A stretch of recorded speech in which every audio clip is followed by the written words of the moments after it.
All right, let's do this again. Welcome to another Talking Jaws podcast, Down Fracture podcast, a podcast for Talking Jaws. Per usual, Dr. Michael Wasson here from Arizona Jaws Surgery, Dr. Sam Bobek from Seattle Jaws Surgery. How's it going, Sam? Good, Mike. What's new in your world? Uh, Not a whole lot since we last did this. Gonna go to Disney next week, though. You got That any sounds fun. plans Have for you done spring break? Disney with your kids before? I think this will be the third or fourth time. Yeah, it's a life experience. It's different. We had one time because our kids are older now. My youngest is 7, and I can't remember which kid it was, but one of them had one of those diaper malfunctions where everything goes straight out the side, Yeah. right in the middle of downtown Disney during one of those parades. It was very like welcome to adulthood kind of moment. We created a person shield so the other people wouldn't run into the diaper change in the middle of downtown Disney. Do Nice. you do any of those parades? I think we've seen one. I think the timing just hasn't ever worked out. And my kids are just now getting older to where we're not as concerned about massive random temper tantrums. And if they Yeah, haven't eaten or slept in a certain amount of time, that they just explode. yeah. Um, so, Well, the yeah, parades, I wouldn't say go to them. It's about as many people as you can fit into a space. So yeah. it's the wrong time for diaper malfunction. But Yeah, luckily we're past the diaper thing, but sometimes the diaper thing can be better, right? Like it because it's contained, and if you're somewhere where there's not a restroom nearby and you have a child who needs to go to the restroom, I mean, that's why you wear diapers, right? uh, oh, why me personally? No, it's more of a fashion thing than a functional thing for I me think we're supposed to talk personally. about Jaws today. Today's We don't have topic, to. Um, we were going to talk about in-house planning, right? Yeah, so virtual surgical planning, essentially, I guess, is maybe a better way to say it. Yeah. And not we're not talking about like logistics and ordering supplies. We're talking about actual virtual surgical planning of jaw surgery, Yep. correct? Yeah. All right. You wanna you wanna start us off? What do you got for us as I far think as I can start. I like this topic a lot. I feel like we have both been doing virtual surgical planning for most of our professional careers. It's my understanding, at least, that you had a combination of traditional model surgery and virtual planning, which is what my training was like as well. And not entirely for me? I would say my exposure to virtual planning was very minimal till I got out on my own. oh, really? Yeah. Interesting. Yeah, so virtual planning nowadays, there's multiple companies that do it, and the interaction is typically on a web meeting with an engineer at a company. And you plan the surgery with the engineer. You okay things, get a printout of the PDF, or they send you a PDF via email, and then you meet with the patient to discuss the surgery. Is that your experience in general? Yeah, I mean, not always even meeting with the patient. When I first was doing this, I think that's a more recent thing to where maybe the internet popularity and the online forums have kind of propagated that in the patient's minds. But it used to just kind of be we would see them 2-ish, 3-ish weeks before surgery or less, depending on scheduling. And we would do exactly as you say, take our records, send them off. And basically, I would make the treatment plan, and I usually wouldn't discuss it in great detail with the patient. You know, if they're class two, I talk about how, hey, we're going to probably bring mandible forward, and, we go over some overviews. But I would say not really until I started doing this in-house more have I kind of involved the patient more in the plan, which is probably a good thing, although I can think of some negative aspects of that as well. I agree with that. I think when I was using planning services through companies, I would show the PDF to patients, and frequently I'd get the feedback that they weren't really sure what they were looking at. And I mean, it's really the PDFs are set up to be used for surgical Right. assistance during the procedure itself.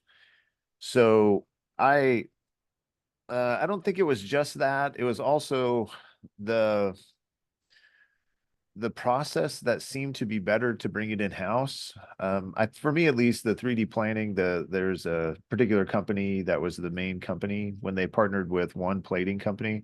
That led to the other plating companies creating their own 3D planners. And so when that all broke down, it became a bit of an obvious thing to try to do this in the office. And I started doing that about 5 years ago, I think. When did you start in the office? Oh, in the office, this with this practice. So for me, 2 years ago. Couple years. Yeah. So it took a little bit to develop it. So I did both of them for a while, but planning in the office allowed to manipulate the data in real time. So with patients, so patients can plan with me, which seem to be, like you're saying, pluses and minuses, but largely pluses because you can fly around and we can match what we see each other. The other thing is it helps out with efficiency. It took out a lot of errors that I was noticing, like different engineers, different process errors with the company, different splint errors, those sort of things. And so I I found that the best way to control it was to just plan in-house. I've had residents through here that have done that, and they seem to learn from it as we used to learn from doing model surgery. Because I think a lot of times with learning surgery and you're just planning with an engineer and the engineer's manipulating all the data, I think you really lose out on how the setup influences it and how errors in the record taking or in the setup of the data plays out in erroneous final result. So I think for me at least, bringing it in house was helpful for efficiency, was helpful for patient education, and then, I think I still learn. I feel like I'm continually learning on this stuff. So you started a few years ago. Yeah. Yeah. What's And your I would experience agree been with like? you. It's What's been that? painful. What's your experience been like? It's painful or It's kind of helpful? there. I think it's a learning curve. As I've told you many times before, the software that we both utilize, I feel like is a good software, has a lot of tools, has a lot of real positives, but it's not the most intuitive software. Definitely. Um, and so the learning curve, I mean, what you showed me something yesterday that I was like, oh, I knew that was there, but I don't really use it that way. And that makes a lot of sense.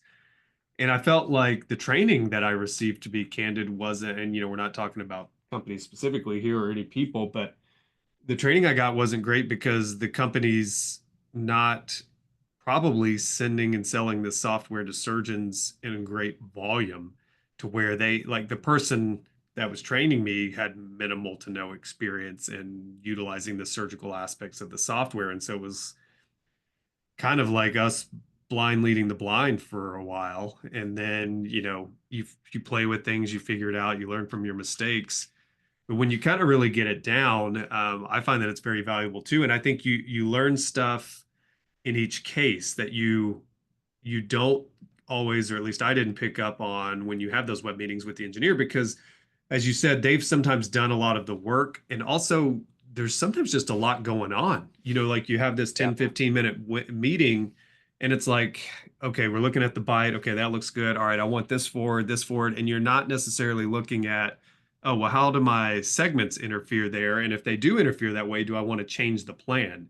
And I think there's some subtlety and other things like that that you pick up on when you're doing it on your own that makes you actually alter the plan when you're making it and get a better plan, as well as have that information when you get into the operating room of, oh, I remember planning this and I've got to account for this, this, and this, instead of almost kind of like seeing into the operating room and being like, oh, yeah, like you're kind of ready, prepared, goes smoother, more efficient, less of stress and anxiety when things pop up. Yeah. I mean, do you have a notes for the case slide for Yeah, yourself? yeah, yeah, yeah.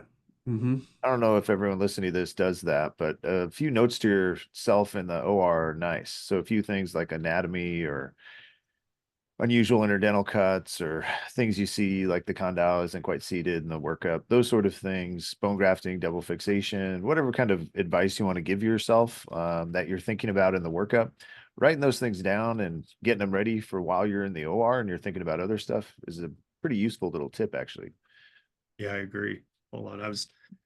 But in terms of virtual planning, in-house, I think other centers do this. I saw something relatively recently with Dalhousie with residence training, doing the planning and how to improve resident education. I know it happens at other centers. I think there's some hurdles to why it isn't done everywhere. And we kind of want to talk about that a little bit too. Yeah, for So sure. I think, what should I pull up something? Do you want to just talk about how to go through it? Yeah, I mean, I think some kind of visual here, like I just pulled up, it wasn't necessarily the best example, but you were asking about case notes, like I can show people, anyone who might do it. It's not the best example for like in-house planning purposes, but yeah, like I do this for my cases. Um, Yeah. and usually it has some more information regarding the plan, but this one wasn't. Um, and sometimes it's just like little things that just trigger my that like some of this I think is helpful that you don't always pick up when you're, maybe other people do. But like sometimes I make notes of like exactly, okay, you're gonna have to remove a lot back here versus a little. Other things, I was trying to look through other ones that were maybe better, but here's what you get as an No, but example. I think it's solid because even if you do a lot of it, it can be unclear on this case what the differences are. And a Yeah, few notes on what to be on lookout for is great. And so I think that addition to the planning process has been great. I think the in-house stuff, probably the biggest one that I like nowadays is the fact that I can review it with patients. And so honestly, I think the hurdles are the software. I personally learned how to do all the planning. I think you personally have learned how to do all the planning. I now have an engineer who does this stuff for me. I think that that's likely the next step, but the learning how to do it is a bit painful initially. I can't say it other than that. It's going to be a little slow it and really is. it takes some time to get some speed. It does. And again, man, the biggest thing I struggled with in the beginning was I was doing stuff, but I didn't know if it was right. Like, I mean, right before we came on here, when we were looking at something, what did you just show me? Oh, hey, if you expand this out and expand this out, you get a little better image. Well, like, no one told me that. It's not on any of the tutorial videos. Like, Yeah, I mean, I do think it would be nice to have some classes for this sort of thing, yeah, but I don't think it's a great idea to just jump into doing a case with you doing the planning. I think there oh needs to no, be significant overlap, right? So you just plan it as you typically do, and then also plan with it. It's like, back in 2008 when we started doing the virtual planning, we did the model surgery and the virtual planning. So we work it up two different ways. And it was just to ensure the accuracy of the process. And so kind of look at in-house planning in the similar way. I know that's extra work, but for places that do volume, I think it's super useful. So I think the other hurdle has to do with cost and software availability. The big companies that I know of that do this sort of thing are Nemotech and Dolphin. I use Dolphin, and I have an all digital workflow. I think you're the same, right? STL, so no stone models, no alginate, anything like that. So I don't even have it in the office now. yeah, we optical scan of the teeth and then cone beam imaging to get DICOM data. And then what I have is Dolphin and the process of merging the STL to the DICOM and segmenting out the data, simulating the osteotomies. I don't think we need to go through all of that, but the ability to do that within Dolphin does require an additional add-on. So in terms of the 3D planning add-on.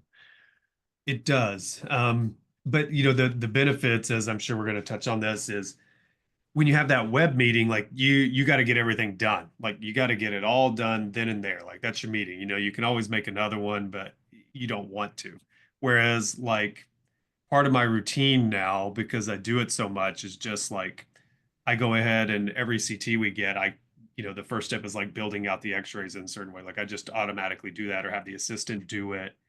And then, you can do in between patients, you do like 5 minutes of it, and then you do another 5 minutes here. And then whenever you have time to actually sit and do the planning part, it's all teed up and ready. Like instead of having to set time apart, you can do it remote, remote log into your office and do it on your own time. If you're traveling, you could do it. Having web meetings with your orthodontist or anyone else, you can do that whenever, right? Or you can make them a video, Yeah, like what we all were these talking about with things. Ruse the other day is largely facilitated through in-house planning. Mhm. The planning of cases at the beginning of ortho, so you can send your orthodontist. I just sent Ruse a case today. I saw one of his patients and sent him a little video of what I was expecting and the STLs of the final occlusion when the bones move. Sending that stuff, you don't incur a cost, right? So if you can justify the extra expense of 3D planning module on Dolphin and or just Dolphin itself or Emotech or whoever you get, then I think you can expand what you use 3D planning for. So I think let me share my screen with the process. So I probably planned. Honestly, I've been working with engineer for a bit now, so I probably got to 700 cases. I feel like I did a pretty good volume of 3D plans. So the progression, this is, do you see my screen? Yeah, I do. So this is just the progression through 3D surgical planning with Dolphin. And what I have up is basically the worked up case. So I've already set the occlusion. I've kind of come up with the game plan on this shows the segmental LaFort and sagittal split osteotomy bilaterally. And what I do in my pre-ops these days is sit down with the patient and we look through this. And what's dramatically different is I can play the changes, right? And I can show how changing of the proximal segment leads to a site that needs to be grafted. We can look at nerves and interferences in terms of advancement, showing things like face width as things advance. Flying people around their plan really brings patients into their plan, which this is dramatically different than what's offered with the planning companies. And so the other thing I frequently do, which sounds wild, is I have a couple different plans because people say, ah, I need one jaw or two jaw. And honestly, I think for a lot of cases, you could do it in different ways and demonstrating to a patient what it would be like with the one jaw, right? Like if we were just doing a mandible here, how would this look?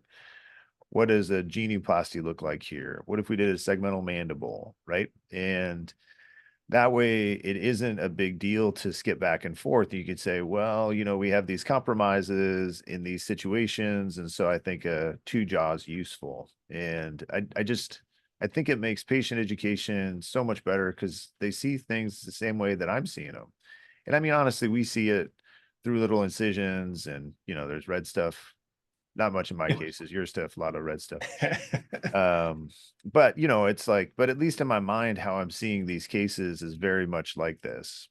Right. So I think getting people some ownership in their plans, being able to set up things in terms of Ceph markers or whatever you use for your two-dimensional treatment planning, and then you can make up errors on this stuff. And it's not an unusual thing in my pre-op time to be reviewing the plan with the patient and for me to be like, I don't know if I like our head position, and then I'm talking to the patient, I just have them look at me or give me a big smile and you can just change the head position, right?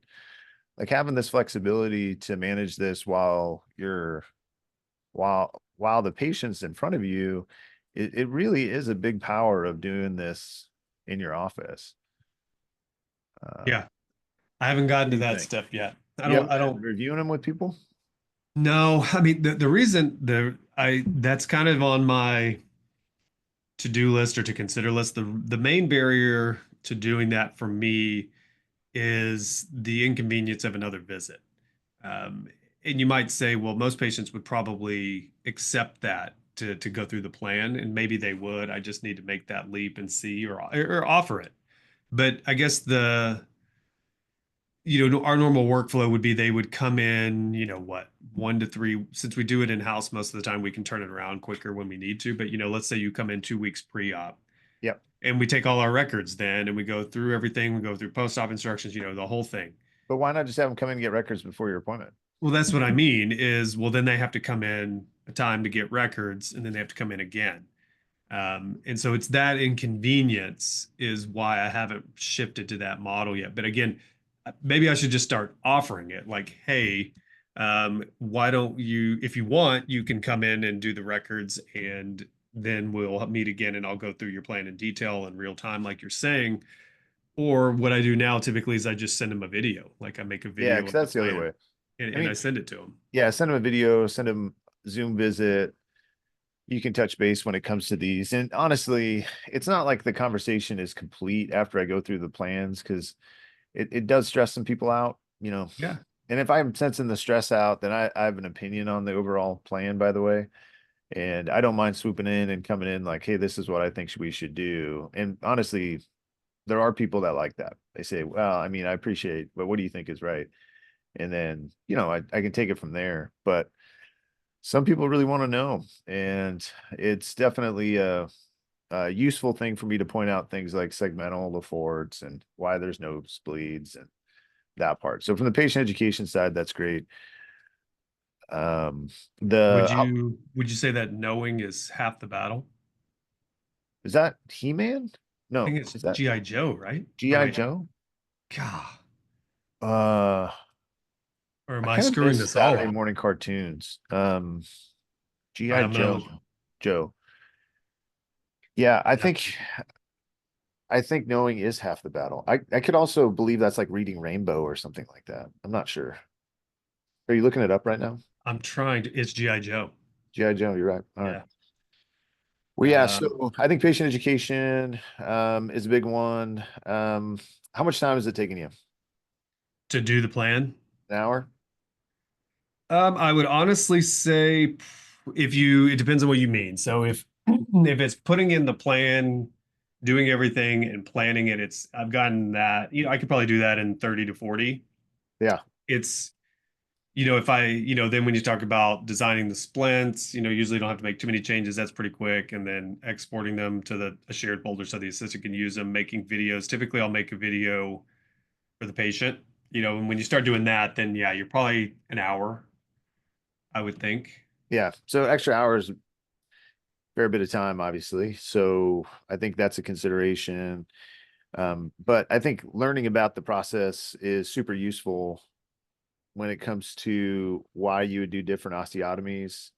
Has it improved your creativity in planning it? I think so. I do. Because again, as I said earlier, I think when you're in that meeting, you're like kind of checking boxes like, okay, occlusion's good. I want to do these basic movements. Okay, how's that look? All right, looks good.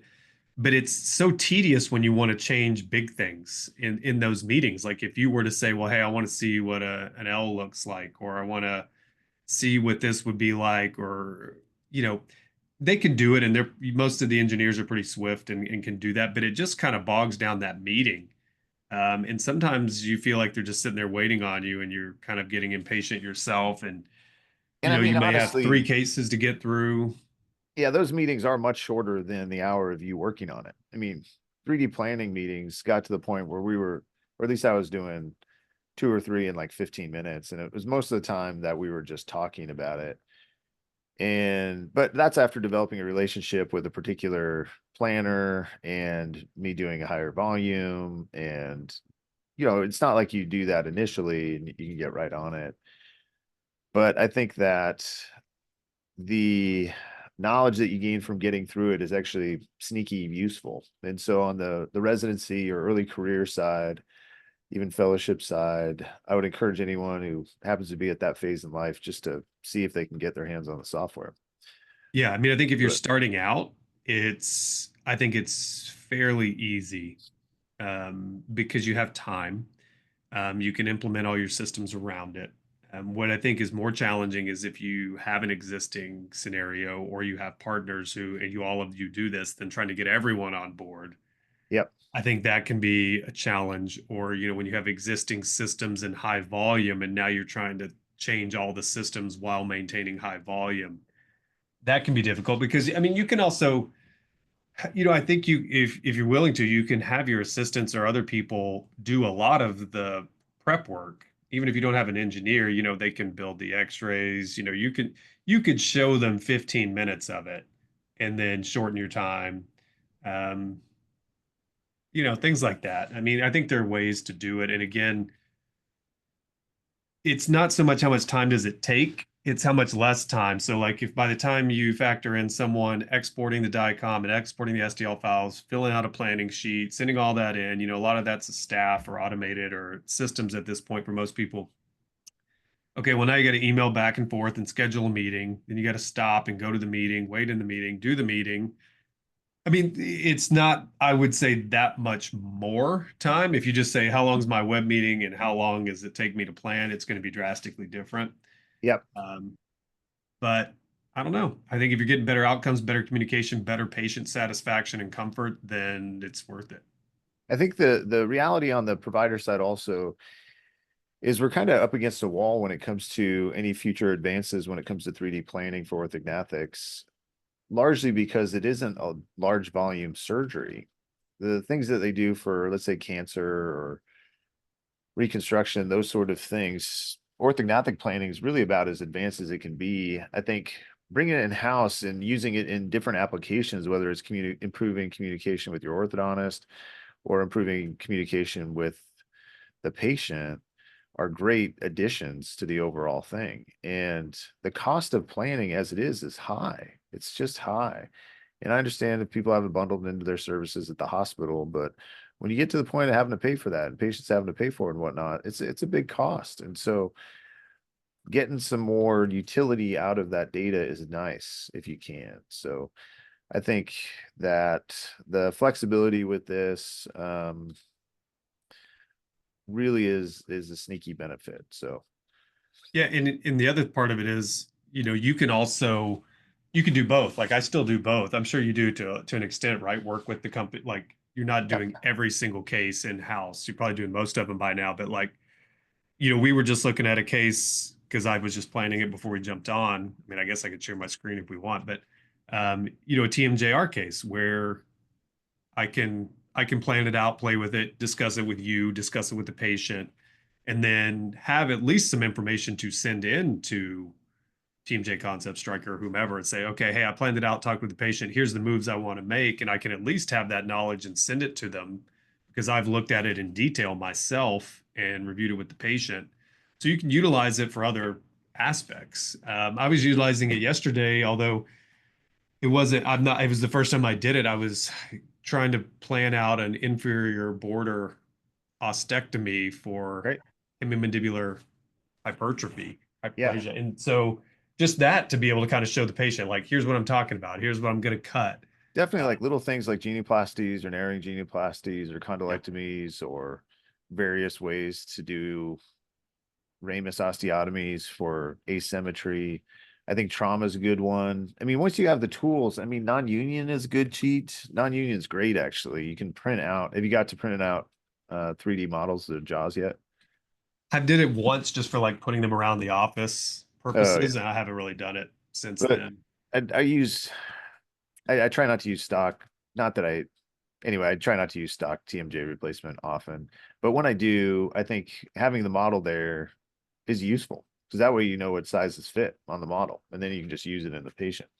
I Yeah. think that pre-bending plates to a 3D printed model, those sort of things, because the obvious thing that comes from doing the planning in house is you can start printing in house, and you can print and design your own splints, and you can design different ways to go because that whole world still could be improved.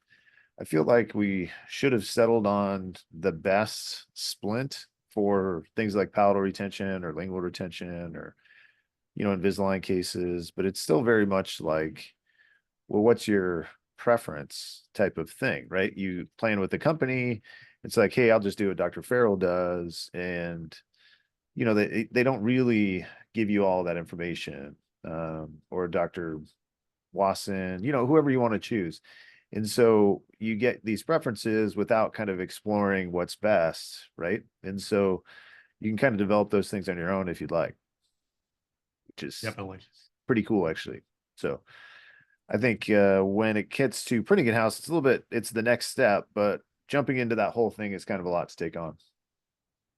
It is. And I think, I think that's more the barrier than the cost because I think you do cost in the long run is, I think, small. I mean, because once you get everything set up and running, your expense is basically what annual agreements with the software and 3D printer resin. Yeah. You know, like that's really it. Yeah. It's just working that in and having the support staff to help you out because I think all the surgeons are busy. Adding another hour on its own doesn't seem like the end of the world, but if you're doing a reasonable volume and your time is already full, an hour is a lot, right? So it's a lot. So that's why I think maybe earlier in the career where you might have a little bit more time or a little bit more access to different softwares is a good time to bring this in. But it's I do think this is mainstream. I think it's in many ways a better way to plan than working with some of the companies that exist. How widespread do you think it is? Like, do you think how many people do you think are doing what I we're don't know. I doing? think internationally it's a more common thing. That's my understanding, at least in America. I know of a few practices that are doing their own. So I don't really have a great feel on it, but Yeah. it seems like it's more than it was 5 years ago, and certainly 10 years ago. I mean, on the interval of virtual planning orthognathic surgery in 2015 or even 2005. 2005 it didn't exist. 2015, I don't even know if optical scans were being integrated at that time. So really a lot of stuff's been changing over the 5 and 10 year interval. And so taking the next step of doing it in the office seems like a no-brainer to me. What do you think the next major, or maybe not even major, but what's the next advancement going to be within this? I mean, to me, the obvious thing would be beyond, I mean, you're going to have continued integral improvement of the quality of your CT scanners, your optical scanners, 3D photos. I wish we could do a little bit better and we're a little bit cheaper and easier to set up. Yeah, the soft Um, tissue analysis or like the prediction software in terms of 3D change isn't the best. So maybe that gets better. Honestly, I see the steps. I'd hope for better software for some time, but then I understand it's just not really worth the development cost given the right. relatively small volume of procedures. I think it's probably just going to be machine learning or the AI integration of this stuff to make the process easier. Because Yeah. if it's all set up for you, in-house planning becomes way easier, right? Like if you can just plug the software in a couple of hits of a button and then you're ready to go. So if it really doesn't take you, if it's 15 minutes either way, there would be almost no barrier to doing it in the office, especially when you have the data to show patients and get them invested in their own treatment plan.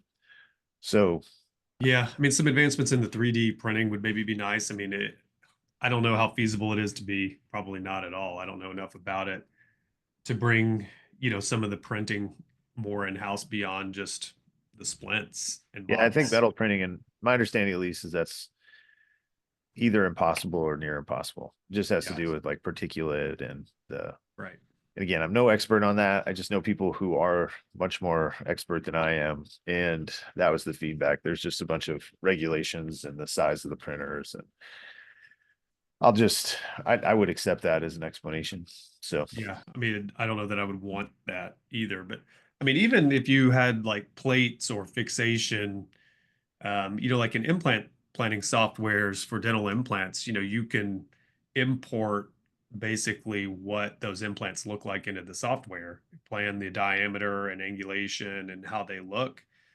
I mean, even just small advancements in having that incorporated into the software, like you could, I know you're not a big fan of custom stuff, and I don't really utilize it too much either. But even if it was, okay, well, hey, within this model, or within this planning software, I can design I can import KLS or Stryker, Synthes, whatever plates, and basically print off something that is almost like the little, oh man, why am I spacing like on a what little you, template. yeah, like a template that you would do to help you bend like a recon plate in the OR. I mean, Yeah. I mean, but practically speaking, if I don't you're, know that that's a big help, yeah, but as you're doing it now, I mean, if you get to the volume of planning in house, if that starts making sense, you've crossed the threshold of it being difficult to bend your own plates and screws, yeah, right? Not your bend your screws, but bend your plates and kind of yeah. adapt. I mean, You what you get do with used your to screws is your business, but it. yeah, but I mean, I'm just thinking out loud of like what are maybe some innovations that would be coming through, or maybe would have some value. If you were doing reconstruction and you could create templates within this software or something. I don't know. I mean, I do think that the step to get patients flying around their 3D face and showing them soft tissue changes and all that is a cool step. So in some ways, that's the future, I think, or the near future.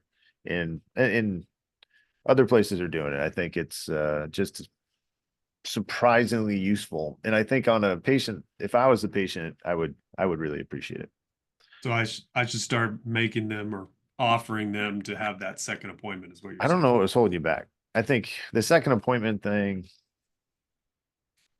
that if they just get records, you don't even have to be at the first appointment, right? I They just know come in on it's some more other time where you're not there. the travel and get here and get it and then come back. I mean, depending on how far your recall visit is, you can always get records at the recall. We've been doing that and hopefully just planning the whole case based off of that. And if it's a bit of a delay, we just get an updated optical scan. Yeah, I mean there would be ways around it. I mean, even if you're just trying to educate them, you could use their original information, in a way to show them that, it would be nice to have accurate models and everything up to date. Yeah, So so I it's easier mean, to put together. if you do it at the beginning, so you see someone for a consult and you get the records from the orthodontist or you take records, and then you share the plan with the orthodontist, they come back for a recall visit to set up the dates for surgery. You can get the records again and then just plan from that and then get a new optical scan at your pre-op appointment. Yeah, I mean that's I guess our workflow is on the initial consultation. We try to get records on pretty much everybody. If they don't have imaging from somewhere else, we charge them. If they do, then we just take a CT scan, but we don't charge them basically. And then we have our optical scan, and then I make them a video of like, mostly I'm just trying to show them the facial changes. And so I used to try to make that plan perfect every time. And now I just kind of like, okay, if the teeth don't fit perfectly or there's a little overlap, I'm just trying to show them the potential facial changes. And so I make Yeah, them a exactly. I video mean, and if then you're doing it for case acceptance or patient education. yeah. And then I usually make one for the orthodontist too. And a lot of times I utilize this, and I think this is another valuable, and maybe this is the future to an extent, at least for me, what I would like is I do that a lot of times to help with the consideration of surgery first. Yeah. I mean, I think integrating the ortho and the virtual plan, I mean, that's largely what we were talking about. It's just not in the same software suite. And if you're send the virtual surgical planning first, then you're you've integrated the plan. Like the STLs that I sent off to Ruse has the proposed surgical movements in them. Yeah. I mean, I use it. I haven't used it for that, although I probably should. But I mean, just truly saying, hey, look, if we do surgery first, I can put them in this neighborhood with a little bit of margin of error. What do you think about doing surgery first?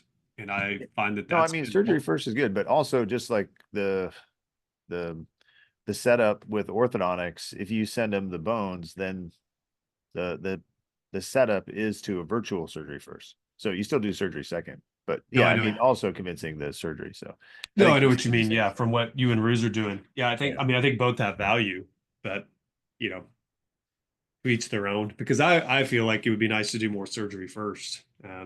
Although, Yeah, I mean, in different cases. So, but all in all, I think bringing it in house, it is a barrier initially to doing it, and I think while you are in residency or fellowship or early career is a good time to take advantage of some downtime. COVID shutdown, which not quite, but we're close at 5-year anniversary, was the precipitating event that caused me to have time to learn how to do in-house planning. So I was thinking about that for a long time, but it was really having mandated isolation that allowed me some computer time. So it's crazy. It was 5 years ago. it does, man. Like that just oh man. Yeah. All right. Well, sweet. We'll have fun in Disneyland next week. It's good seeing you again. Um, Do you have yeah, any old man sayings to wrap this up? I don't think I have any. I think no, the Disneyland diapers. You might need a different size for yourself. I think you feel No. you seem like you're getting smaller. You've been working out. Yeah.